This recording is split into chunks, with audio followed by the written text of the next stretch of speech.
አይቴ ብሔራ ለጥበብ እንግዲህ ጥሩ የጠፉ የመጡ አሉ፣ በውስጥ ያሉ አሉ። እነዚህ አንድ መንጋ ሆኑ። ይሄ እንግዲህ አንድ እረኛ በጎችን ሲያሰማራ ተመሳሳይ ነገር ላያያቸው ይችላል። ቀስ በቀስ ነው። ግልገሎች ይኖራሉ፣ የተሰበሩ ይኖራሉ፣ የታመሙ ይኖራሉ፣ ደግሞ ፈጣን የሆኑ ይኖራሉ። እነዚህን ሁሉ ግን አንድን በግ አይንቅም እሱ እረኛው ማለት ነው። ስለዚህ እረኛው አንድን በግ አይንቅም፣ የታወቀ ነው። የተሰበረውንም ይጠግናል፣ የጠፋውንም ይፈልጋል። ፈልጎ ካገኘ በኋላ ጠፍታ ነበርና ብሎ ለይቶ በምግብ አይከለክልም፣ ራሱን የቻለ መቅጫ መንገድ ቢኖረው። ነገር ግን አንድ መንጋ ካደረገ በኋላ ሊያደርግ የሚችለው እነዚህ ሁሉ በዛች ኦርቶዶክሳዊት አስተሳሰብ አይምሯቸውን በመጠበቅ ቀጥታ ብዙ ሰዎች አንድን ነገር ቢመለከቱ አይናቸው አይገዳደብም። አንድን ነገር ሁሉም ሰው ቢያይ ያንዱ ማየት ያንዱን ማየት አይከለክለውም። ስለዚህ አሁን አንድ የምንለው ክርስቶስ ነው። አንድ የምንለው ፈጣሪ ዓለማት አምጻኤ ዓለማት እሱን ነው። ስለዚህ ሁሉም የነበሩም የመጡም አንድ ሆነው አይምሯቸውን ሲጠብቁ ልክ የአይምሯቸው መጠበቅ ተመሳሳይ ከሆነች አንድ ነው የሚያዩት ማለት ነው ቀጥታ። ምክንያቱም በአንድ አይነት ማያ ነው የሚያዩ፣ በአንድ አይነት እይታ ነው የሚመለከቱ። ስለዚህ አንድ አይነት ምልከታ ያላቸው ወደ አንድ ፈጣሪያቸው ይመለከታሉ ማለት ነው። ስለዚህ ነው አይምሮ ተጠበቀ ይባላል ማለት ነው። ዓለምን የሚያዩበትም አንድ ነው የሚሆነው፣ ሃይማኖታቸውን የሚመለከቱበት አንድ ይሆናል፣ ወደ ፈጣሪያቸው የሚያደርጉት ጉዞም ተመሳሳይ ጉዞ ይሆናል ማለት ነው። ስለዚህ ተመሳሳይ ጉዞ ከሆነ በኋላም የሚወርሱት ተመሳሳይ ዓለም ነው ማለት ነው። ስለዚህ ቤተክርስቲያን በዓለም ላይ የመቀመጥ ትልቁ ዓላማ ደግሞ ይሄ ነው። በዓለም ላይ እንድትኖር የተፈለገው አካለ ክርስቶስ የሆነች ቤተክርስቲያን ይሄ ነው፣ ሌላ ነገር የለም። ስለዚህ አሁን ባህር አለ። ባህር ላይ ያለች መርከብ ተሳፋሪዎችን በሙሉ አንድ ላይ ትይዝና አንድ ደሴት ላይ የምታደርስ፣ መንገድ ላይ የምታወርደው የላትም። መንገድ ላይ መውረድ የሚባል ነገር የለም። በመርከብ በጀልባ ተጓዥ ወይም ደግሞ አውሮፕላን ስለዚህ አንድ ቦታ ላይ ይጀምራል፣ ይነሳል፣ መንገድ ላይ ወራጅ ቢል አይሆንም። ከዛ ቀጥታ አየር ማረፊያ የሚያደርሰው ልክ ቤተክርስቲያንም በላይም የምትበርናት በባህርም የምትሽከረከር እንደመሆኗ መጠን እነዚህን አንድ ላይ ታሳፍራለች። ያሳፍረቻቸውን ሳታንጠባጥብ ቀጥታ ወደ ደሴቱ ማድረስ፣ ቀጥታ በቃ አንድ ላይ ማድረስ። ይሄ ትልቅ ነገር በቃ ስራው ይሄ ነው። ወደዛ ነው የሚያድገው አይምሯቸው። ይሄን የመቀበል አይምሮ ሲመጣ ነው ያኔ ተቃራኒ ሐሳብ የሚያመጣ አማኝ አይኖርም ማለት ነው። በቃ እኔ የማስበው ስለ ነገው መዳን ከሆነ እሱ የሚያስበው ስለ ነገው መዳን ከሆነ እሷ የምታስበው ስለ ነገው መዳን ከሆነ አንድ መዳን ነው ያለን ማለት ነው። ሌላ ነገር የለውም። ስለዚህ አሁን እገሌን ማደንቅበት፣ እገሌን ማንኳስበት፣ እገሌን ምጥልበት፣ እገሌን መወድበት፣ እገሌን ምጠላበት፣ እገሌን አይኖርም። አንደኛ ያ ሰው እኔን እየጠበቀኝ ነው። እኔ ስለሱ ክፉ እንዳላወራ ክፉ ላለማድረግ እየታገለ ያለ ሰው ነው ያ ደግሞ። ምክንያቱም እኔን እንዳይጎዳኝ እየጠበቀ ነው። እኔም መልሼ እሱ እንዳይጎዳ እሱን አልናገርም። ለምን ይጎዳል? ከዛች ማህበር ያወጣኝ ነው። አይምሮዬ ላይጠበቅ ነው። ስለዚህ ወዴት ነው ምን ሄዶ ማለት ነው? ጥሩ አራዊት የበዛበት አካባቢ ላይ እርሻ የዘራ ገበሬ ጥበቃ ያደርጋል። ከሌላው በተለየ አሁን ከመላእክት ይልቅ አሁን ለኛ ነው ጥበቃ የሚያስፈልገን። መላእክት አሁን አራዊቱን አልፈውታል። አጋንንት ነበሩ የሚሰርቋቸው፣ አልፈዋል፣ ተጠብቀው አልፈዋል። አሁን አራዊት ባለበት መሀል የተዘራ ዘር እኛ ነን። ይህ ዓለም አራዊት በስተዋል። ስለዚህ ግን በሙሉ አራዊት ጦጣ ዝንጀሮ ባለበት አካባቢ የዘራ ገበሬ ተኝቶ አያድርም። ጃርት የሚያስፈራው ላይ እሸት አፍርቶ ያለ እርሻ ያለው ገበሬ አይተኛም። ከዛ በላይ እንቅልፍን መቆጣጠርን፣ ከዛ በላይ ትጋት ያለው ጥበቃ የሚደረግበት ላይ ስለሆነ ያለ ነው። ጥበቃው ግን ገበሬው የሚጠብቀው ከአራዊት የሚጠብቀው ግን የበለጠ እንዲያፈራ ነው እንጂ እንዲቀር አይደለም። ስለዚህ እኛም የነበረም የመጣም አንድ ሆኖ ይጠበቃል። ከተጠበቀ በኋላ ያድጋል። ከዛ ይለመልማል ማለት ነው። ልምላሜ ህይወት ያመጣል፣ ፍሬ ምግባር ያሳያል። ስለዚህ ያ ፍሬ ነው ለእረኛችሁ የሚያስደስተው ማለት ነው።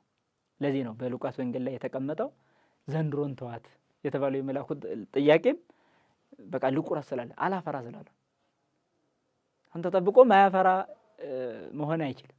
ይጠበቃል፣ ያፈራል። ከዛ በኋላ ነው ወደ እረኛው የበለጠ የሚቀርበው ማለት ነው። እና ጥበቃ የሚደረገው ለምንድን ነው ከተባለ ወደዛ ለማደግ ነው። ወደሱ ሱታፊ አምላክ የሚባለው የሚመጣው ከዛ በኋላ ነው። ያይምሮ ነው። አሁን እግዚአብሔርን የምንቀበለው ባይምሮ ነው። አሁን እግዚአብሔር ምሉእ ነው ይታወቃል። እግዚአብሔር ምሉእ ነው። አሁን አይምሮም ሲያስብ ከዓለም ውጭ ማሰብ ይችላል። ከዓለም ውጭ ያስባል። ይህ ማለት ነው ዓለምን ከልል ያለች በተነገረኝ መሰረት አስባትና ከዛ ውጭ ያለው ማን ነው ብዬ ስፈልግ ማገኘው እግዚአብሔር ነው። ስለዚህ አይምሮ ማለት ወደ እግዚአብሔር የሚሸጋገር ወደ እግዚአብሔር የሚጓዝ እግረኛ ነው ማለት ነው። ስለዚህ ወደዛ ነው የሚያድገው፣ እያደገ ነው ማለት ነው። ወደ እሱ ማሰብ እያደገ ነው። እሱን በአይምሮ የመጽነስ አሁን ወደ እመቤታችን ማህፀን መጥቶ ስጋን ሲለብስ ምሉእ ሲሆን መወሰንን ገንዘብ አደረገ።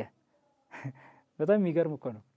አሁን ቀጥታ ያ ሙሉ የሆነውን እኔ ደግሞ በማሰቤ ውስጥ አይምሮዬ ውስጥ እቀበለዋለሁ ማለት ነው። ስለዚህ የማይቻለውን እችለዋለሁ እኮ ነው። አሁን እችለዋለሁ ሲባል ብዙ ከባድ የሚመስል ይመስላል፣ ግን አይደለም። እንዲህ ይላል እምኩሉ ጻማ ያፈቅር እግዚአብሔር ልበ ርቱዐ፣ ከድካም ሁሉ እግዚአብሔር ቅን ልብን ይወዳል አለ። ሰማያት ወምድር ዘኢይክሉ አግምሮቶ ለእግዚአብሔር ወልብሰ ዘእቁብ በንጽሕ ይከውኖ ማኅደረ ንጹሐ። ምን ማለት ነው? እግዚአብሔር ከድካም ሁሉ ቅን ልብን ይፈልጋል አለ። ሰማይና ምድር የማይችሉት እግዚአብሔርን አለ ወልብሰ ዘእቁብ በንጽሕ ይከውኖ ማኅደረ ንጹሐ። በንጽህና የተጠበቀ ነው ያለው። አሁን ያልተጠበቀ አይደለም። በንጽህና የተጠበቀ ከዓለሙ ግሳንግስ፣ ከስግብግብነቱ፣ ከነውሩ፣ ከስስቱ፣ ከፍቅር ንዋዩ፣ ከዝሙቱ፣ ከመጨማለቅ የተጠበቀ አይምሮ ግን አለ ምን ይሆናል አለ ማደሪያው ይሆናል አለ። ለማን? ለእግዚአብሔር። አሁን ለእግዚአብሔር ማደሪያው ይሆናል። ወደዚህ ነው የሚያድጉት ማለት ነው። አንድ ሁነው አሁን እግዚአብሔርን የማይፈልግ ይመስል የነበረ አይምሮ ወደሱ ከተመለሰ በኋላ እግዚአብሔር ማደሪያው ይሆናል። እረኛውን አታ ስትባዘን የነበረች በግ ወደሱ ተመለሰ፣ የሱ ማደሪያ ትሆናለች። ራሱ በነብዩ ኢሳይያስ አድሮ ተናግሯል። ምን ብሎ? ሰው በሰራው አላድርም። ስለዚህ ሰው በሰራው አላድርም አለ እግዚአብሔር። ታዲያሳ ራሴ የሰራሁት አይምሮ አለ ነው። ራሴ የሰራሁት የሰው ልጅ አለኝ ነው። ራሴ የሰራሁት ልብ አለኝ ነው። ስለዚህ ሰው ልጅ በሰራው ጭቃ ጨፈቃ አላድርም። እንዲህ ሲባል ረድኤቱን ቤተክርስቲያን ያሳድር ማለት አይደለም። ታዲያስ የበለጠ እግዚአብሔር ማደሪያው የሚያደርገው የሚዋሃደው ራሱ በሰራው ቤት ነው። ለዚህ ነው እና ስለዚህ ወልብሰ ዘእቁብ በንጽሕ ይከውኖ ማኅደረ ንጹሐ፣ በንጽህና የተጠበቀ አይምሮ የእግዚአብሔር ማደሪያው ይሆናል አለ። ሰማይ ወምድር ዘኢይክሉ አግምሮቶ ለእግዚአብሔር። ሰማይ ምድር የማይችሉትን ነው ግን እንግዲህ ልብ እየቻለ ያለው አይምሮ እየቻለ ያለው። ስለዚህ አይምሮን እግዚአብሔር በመጀመሪያ ሲፈጥረው ምጡቅ ያደረገው ምጡቅ ባህሪ ለሆነው እግዚአብሔር ማደሪያው ይሆን ዘንድ ነው። ስለዚህ አለዚያ ግን ማደሪያ የሆነውን ያን አይምሮ ሌላ አካል ካደረበት ግን እግዚአብሔር አያድርበትም። ስለዚህ ምሉእ የሆነው እግዚአብሔርን የምንቀበልበት አይምሮአችን በዘር በጎጥ ከጠበበ እግዚአብሔር አያድርም። በቃ ይሄ ታወቀ ነው። በምሉእ እግዚአብሔር እያመን በወሱን ዘር ማመን አይመጣም። አሁን አይምሮዬ ወደ ዘር ወደ ጎጥ ወደ ጊዜያዊ አስተሳሰብ ከወረደ ምሉእ የሆነው እግዚአብሔር የመቀበል አቅም የለውም። ማደሪያው ሊሆነው አይችልም። ምእመናን አይምሮአቸው ሲጠበቅ ወደዚህ ነው አንዱ ሆኖ የሚያድጉት ማለት ነው። ለዚህ ነው አሁን እና እንኳን አይደለም ከእምነቱ ውጭ የሆነ ይቅርና በእምነት ውስጥ ያለው ሰው እንኳን አይምሮ አስተሳሰቡ እንዲወርዶ እስከ ጎጥ ድረስ እስከ ቋንቋ ድረስ ዘረኝነትን የፈጠረው ምሉእ እግዚአብሔር እንደሚያምን ስላላወቀ ነው። ስለዚህ በምሉእ እግዚአብሔር እያመነ በውስጡን ዘር መወሰን የማይገባ መሆኑን የማወቅ በዚህ ዓለም ያሉ ነገሮች በሙሉ እሱን የማይገድቡ መሆናቸውን የማወቅ ለዚህ ነው ሐዋርያው ቅዱስ ጳውሎስም ምንም የሌለን ስንሆን ሁሉ የኛ ነው ሲል አሁን ምልአትን ነው የሚመለከተው። አይምሮ ሁሉ የኔ ነው ብሎ ካመነ ወንድሜ ላይ ያለው ሀብት የኔ ነው ማለት ነው። ሌላ ነገር የለውም። እግዚአብሔር የሰጠው የዛኛው ዕውቀት የኔ ነው ማለት ነው። ሁሉ የኛ ነው፣ ሁሉ የኛ ነው እና እስከዚህ ድረስ ወደ ማደግ ይደርሳሉ ማለት ነው። ይሄ ረፍት ነው፣ በጣም ትልቅ ረፍት ነው። ለአይምሮ ደግሞ ምን ብሎ ስለሚያስብ በቃ ሁሉ የኔ ነው፣ የእግዚአብሔር የሆነው ሁሉ የኔ ነው። ለዛ ነው በሉቃስ ወንጌል ላይም የጠፋው ልጅ ሲመለስ ያኛው ልጅ ትንሽ ማጉረምረም ጀምሮ ነበር ወንድሙ። አባቱ ግን ምን አለ? እንዴ የኔ የሆነ ሁሉ ያንተ ነው ብሎ ነው ያጽናናው። ስለዚህ ያ አባት እግዚአብሔር ነው፣ ይሄኛ ያጉረመረመው ደግሞ ልክ አማኝን የሚመለከት ነው። ስለዚህ በሌላው ዋጋ ማግኘት የምናጉረመረም ሆነ ከተገኘን የኔ የሆነ ሁሉ የእናንተ ነው ብሎ ያጽናናል ማለት ነው። አይምሮ ወደሱ የማደግ እድል ይኖራል ማለት ነው ወደዚህ ደረጃ። በዛ ከዛ የመጨረሻው ግን መንግስት ሰማያትን የመውረስ ስራችን ነው የምንሰራው። ቀጣይ አይምሮ ማለት እሱ ነው። የተጠበቀውም የተጋደለውም ስለዚህ ነው። ሰማዕታትም ቅዱሳንም እስከ ሞት የሚደርሱት በዚህ መልክ ነው በማለት ነው። በጣም ጥሩ። ስለዚህ አሁን ዕቅበተ አይምሮን ተራ ለማስያዝ ያክል ሰፊ የሆነውን ትምህርት ለማየት የሚያመቹ መነሻዎች ቢኖሩ ዕቅበተ አይምሮ የትምህርቱ የማስተማር ዘዴ ሲሆን ከነዚህ መካከል የመጀመሪያው አይምሮ ምንድን ነው የሚለው በትልቅ ጥናት መታየት መቻል አለበት። አይምሮ ምንድን ነው? በእኛ ውስጥ ያለው አይምሮ ምንድን ነው? አሁን ብዙ ጊዜ ለመጥፎም ለመልካሙም ትልቁን ኃይል ይዞ ያለው አይምሮ ነው። አይምሮ የልማድ ባሪያ ይሆናል። በመልካሙ ስታስለምደው መልካሙን የማድረግ ስራው ቀጣይ ነው። ለዚህ ነው መጥፎም ሲያደርግ ለዛው መጥፎ ባሪያ ይሆናል አይምሮና። ስለዚህ አይምሮ እንደ ሕፃን ልጅ ነው። ስለዚህ አይምሮ ምንድን ነው የሚለው በጣም መታየት አለበት። ሕፃን ልጅ አሁን ያሳየን ሁሉ የሚሆነው ልክ አይምሮአችንም ያሳየን ሁሉ ይሆናል። በቃ አንድ ሰው መጠጥ ሱስ ካደረገው በቃ እዛ ይሄዳል። በቃ አይምሮ ይፈልገዋል። የሆነ ውሸትም ሱስ ከሆነ በቃ አይምሮ ይሄዳል። ልክ ሰዓትን ጭምር ይጠብቃል አይምሮ። እስከዚህ ድረስ ነውና አይምሮ ተፈጥሮን በደንብ ማየት ነው አንዱ። ሁለተኛው ደግሞ የአይምሮን መፈጠር ሁኔታ ካየን ስርቀተ አይምሮ የሚለውን እናያለን ማለት ነው። ይህ ነው ሁለተኛው ደረጃ። ስርቀተ አይምሮ ማለት ምንን ያጠቃልላል? ይሄ ማለት ስርቀተ አይምሮ የአይምሮ መሰረቅ ሁኔታን ስለሆነ የመጀመሪያ ተፈጥሮ ንጹህ ነው። ንጹህ የሆነው አይምሮ ግን መልካም የሆኑን ለመቀበል የማይመችበት ደረጃ ላይ ሊደርስ ይችላል ማለት ነው። ስለዚህ ስርቀተ አይምሮ ስንል አንደኛ አይምሮን የሚሰርቁ ነገሮች ምን ምን ናቸው የሚለውን በዝርዝር ማሳየት ይኖርብናል። ሁለተኛ የአይምሮ የመሰረቅ ምልክቶቹ ምንድን ናቸው? ሰው አይምሮ ሲሰረቅ የሚያሳያቸው ምልክቶች አሉ። ለምሳሌ አሁን ትዕግስት ማጣት፣ ፍቅር ማጣት ወዘተ በሙሉ የመሰረቅ ምልክት ነው። ምክንያቱም አይምሮ ቢኖር ኖሮ አይሆንም። እንስሳዊ አይነት አራዊታዊ ጠባይ ይወርዳል ማለት ነው። ጭቅጭቅ ይሆናል። ለዚያ ነው ሰብእሰን ዘክቡር ውእቱ ኢያእመረ ወኮነ ከመ እንስሳ ዘአልቦ ልብ። ሰው ክቡር ነበረ አይምሮ እንደሌለው እንስሳ ሆነ ይላል። ስለዚህ አይምሮ እንደሌለው እንስሳ ሆነ ሲል አሁን እንስሳዊ ተግባር ውስጥ ሲገባ በስጋዊ ስሜትና ፍትወት ሲወድቅ ይሄ ሰው አይምሮ እንዳጣ ያሳያል። ስለዚህ የአይምሮ መሰረቅ ምልክቱን እናያለን ማለት ነው። ስለዚህ ምልክቶቹን እንመለከታለን። አይምሮን የሚሰርቁ ነገሮችን አይምሮ የተሰረቀበት የሚያሳያቸው ምልክቶችን እናሳያል። በዚህ መልክ ካየን ስርቀት አይምሮ የሚለውን ከዛ ሌላ ደረጃ እናመጣለን ማለት ነው። ምንድነው እሱ? ሚጠት አይምሮ የሚባል ያስፈልገናል ማለት ነው። እንደዛ ከሆነ ስለዚህ አይምሮአችን ምን ሆኗል? ተሰዷል፣ ተወስዷል፣ ተማርኳል። ሚጥ እግዚኦ ጽዋነ ምርኳችንን መልስ ነው እንግዲህ አሁን ከዚህ በኋላ የሚሆነው። ስለዚህ የተማረከው አይምሮ ነው። አይምሮ ተማረከ ማለት ግን እዚህ ላይ ሰው ሊያስብ የሚገባው ሀገር በሙሉ ተማርኳል እያልን ያለ ነው። ቤተ ክርስቲያን በሙሉ ተማርካለች እያልን ያለ ነው። እምነቱ ተማርኳል እያልን ያለ ነው። ምክንያቱም የቤተ ክርስቲያን ፍቅሩ የእምነቱ ፍቅር የሚያርፈው አይምሮ ላይ ነው። ስለዚህ አይምሮ ስለተወሰደ ማለት ስለዚህ አይምሮ መመለስ የሚባል ያስፈልገዋል። መመለስ አዳም ከገነት ወጣ፣ ወደ ገነት ተመለሰ። በማን? በክርስቶስ በኩል። ስለዚህ አሁንም ደግሞ በወንጌል ቃል በኩል አይምሮአችን መመለስ አለበት። እስራኤል ወደ ግብጽ ተሰደዱ፣ ተመለሱ በሙሴ በኩል። ስለዚህ መመለስ የሚባል ነገር ያስፈልገዋል። መመለስ በጣም ትልቅ ነገር ነው። ንስሐ የሚባለው እሱ ነው። መመለስ የሚባለው ነው። ስለዚህ ሚጠት ያስፈልገዋል። መመለስ ብቻ አይደለም በቂ የሚሆነው። ከዛ ምን ያስፈልገዋል? አሁን እዚህ ላይ ነው እንግዲህ ትልቁን ትምህርቱን አውድ ይዞ ያለው ርዕሳችን ዕቅበት ያስፈልገዋል ማለት ነው። ተመለስ ብሎ ዝም አይባልም። ስለዚህ አንድ ሰው ተመለሰ አይ በቂ አይደለም፣ ይጠበቅ እንዳይሄድ እንደገና። ስለዚህ መጠበቅ አለበት። ስለዚህ ዕቅበት አይምሮ ያስፈልገዋል። የአይምሮ ጥበቃ ያስፈልገዋል። እዛው ሆኖ ከዛ ዕቅበት ብቻ ያስፈልገው። መጠበቅ ሲባል እዚያው እንዳለ ይጠበቃል ማለት አይደለም። ከዛስ ልህቀተ አይምሮ ያስፈልጋል። ልህቀተ አይምሮ ይህ ማለት ደግሞ የአይምሮ እድገት፣ አይምሮን ማሳደግ ያስፈልጋል። ስለዚህ አይምሮ ሊያሳድጉ የሚችሉ በርካታ ነገሮች ስላሉ በነዛ አይምሮ እያደገ ይሄዳል። ምክንያቱም አሁን አይምሮ ወደ ምናብ ይሄዳል አይደል? ያስባል፣ ይሮጣል። ያን ጊዜ ደርሶ የሚመለሰው የት ነው? አሁን አንድ ሰው መቼም አይምሮን ይሄን እየሰማ እንኳን እስኪ አሁን አንድ ሰው ትንሽ ያስብ ቆም አድርጎ ይሄን እየሰማ አሁን ቆም አድርጎ ያስብ እስኪ አሁን የሆነ ቦታ ይሄዳል። ግን የት ነው የሄደው? ወይም ወደ ኃጢአት ቦታ ነው ወይም ወደ ጽድቅ ቦታ ነው። ጥሩ። ስለዚህ አይምሮ ይሄዳል ማለት ነው። ታዲያ እድገት ማለት ምናባችንን መቀደስ መቻል ነው። ከጥበቃ በኋላ የሄደው ምናባችን በምን አይነት ህልሞች ውስጥ ነው የገባው? በምን አይነት ቅዠት ውስጥ ነው የገባው? በምን አይነት መልካም እሳቤዎች ውስጥ ነው የገባው? ይሄንን ነው አይምሮ እድገት ሲያመጣ ልዩነት ያመጣ ማለት ነው ከሌላው። ለዚህ ነው አይምሮ ማደግ ሲባል በጣም የተለየ ስሜት አለው።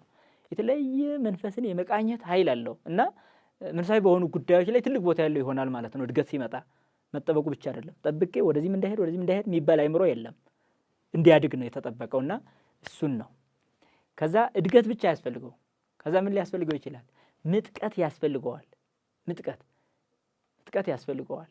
ምጥቀት ማለት ምንን ያመለክታል? ምጥቀት የምንለው አይምሮአችን አደገ። ካደገ በኋላ ቅድም ባልናቸው መንፈሳዊ የሆኑ ነገሮች ላይ በሚያስብበት እሳቤ ውስጥ ወደ መልካሙ የማዘንበል ሂደቱን የበለጠ የማጠንከር ጉዞ፣ ቀጥታ ልዩ የሆኑ መንፈሳዊ ጉዳዮች ላይ የሚሰጠው ትኩረት፣ ተመስጦ በሙሉ ያጠቃልላል ማለት ነው። ምጥቀት አይምሮ የምንለው የአይምሮ መነጠቅ መቻል፣ መሄድ መቻል፣ በጣም ፍጥነትን የመጨመር ሂደትን ያመለክታል ማለት ነው።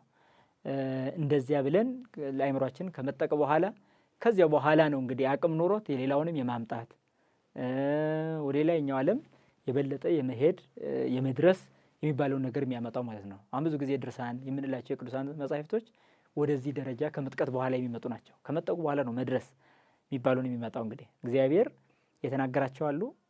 ከተናገራቸው ቀሪ የሆኑ ነገሮች ሳይቀር በመድረስ ያመጡታል ማለት ነው። ስለዚህ መድረስ ወደሚባለው ዓለም ሳይቀር እስከ ማደግ ይደርሳል። ስለዚህ የሕይወት አእምሮ የትምህርት መንገዳችን ይሄ ሆኖ እነዚህን ሁሉ የወሰደ ሰው ቀጥታ ወዴት ሊገባ ይችላል ማለት ነው? መንፈሳዊ ትምህርት ሃይማኖቱን በሰፊው የመጀመር ጉዞ ላይ ሊገባ ይችላል ማለት ነው። በዚህ መንገድ ነው እንግዲህ ይህን ካልኩ ዕቅበተ አእምሮን ጽንሰ ሐሳቡን ሁሉም ሰው ቢረዳው የበለጠ የሚጠየቅም ነገር ካለ ተጠይቆ ቢሰራበት በተለይ በደረጃ ምእመናን ላይ በደረጃ እየሰራን ምንሄድበት ቢሆን ያ ማለት ምን ማለት ነው? ሕፃናትን ለብቻ በደረጃቸው ከዛ ደግሞ ወጣቱን ለብቻ ሽማግሌዎችን ለብቻ ባለትዳር ወዘተ ራሱን ችሎ ዕቅበተ አእምሮ የማስተማሪያ ዘዴ ያለው ራሱን ችሎና ያን ነገር መጠቀም የሚቻልበት አቅም ላይ ብንደርስ ዕቅበተ አእምሮ በጋራም በግልም ሊሆን ይችላል። እድገቱ ይሰፋልም ይጠባልም። ዕቅበተ አእምሮ ሲሰፋም እድገት ነው፣ ሲጠብም እድገት ነው። ሲሰፋ ዓለምን ማዳረስ ሲሆን ሲጠብ ደግሞ ግለሰብ ላይ መድረስ መቻል ነው። አሁን ቤተክርስቲያን ግለሰብ ላይ ካልደረሰች ሰራች አይባልም። ምክንያቱም ክርስቶስ አሁን ዕቅበተ አእምሮ ሲሰራ በጋራም ሰርቷል፣ በግልም ሰርቷል።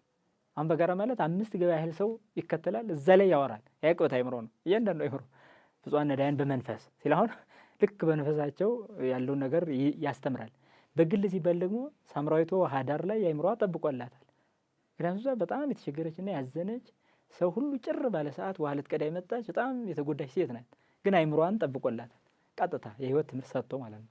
ልክ እንደዛ አይነት በግል ላይ በጣም የተቸገሩ የሚያማክራቸው አጥቶ ታንቆ ይመተው መርጠቱ ይመተው ይሄ ሁሉ ሰው የሆነ ግሉ የሚሰጠው አጥቶ ነው እንጂ መኖር ጠልቶ ላይሆን ይችላል። የጠላ ያስመሰለው ነገር አለ። ያንን ግን የሚፈታለት አጥቶ ነው። ኒቆዲሞስን እንግዲህ ምስጢረ ጥምቀትን ያስተማረው ለብቻው ነው። ስለዚህ የብቻ የሆነ ትምህርት እንዳለ ዕቅበተ አእምሮ ያምናል። ስለዚህ ዕቅበተ አእምሮ በግል ሲሆን ይሰፋል። ጠቧል ግን ሰፍቷል። ወደ ህዝብ በሰፊው ሲነገርም ሰፍቷል። ስለዚህ ዕቅበተ አእምሮ ለየት የሚያደርገው ከሌሎች የድርጅት ስራዎች መጠብም መስፋትም ሁለቱም እኩል ነው ለሱ እድገቱ። ስለዚህ እየጠበበ ማህበር ላይ እየጠበበ ቤተሰብ ላይ እየጠበበ ግለሰብ ላይ ይደርሳል። ይህ መጥበቡ ግን እየሰፋ ነው ግለሰብ ላይ የደረሰው ማለት ነው። ትክክል ነው ማለት ሁሉም ሰው ላይ በግል ካደረሰው ትልቅ ስፋት ነው ሰፋ። ሌላው ኢንተርናሽናል በቃ ዓለም አቀፍ አይነት አስተምሮ ሳይቀር ሊይዘው ይችላል ማለት ነውና እንደዚህ አይነቱን በደንብ አስቦበት ሰው በደረጃው ማረሚያ ቤት ላሉ ሴተኛ ዳሪ ለሆኑ እነሱን የሚያወጣበት ስራ ይሰራል። በተለያየ ነገር በተቻለ ሁሉ መስራት ቢቻል የሚል እምነት አለ።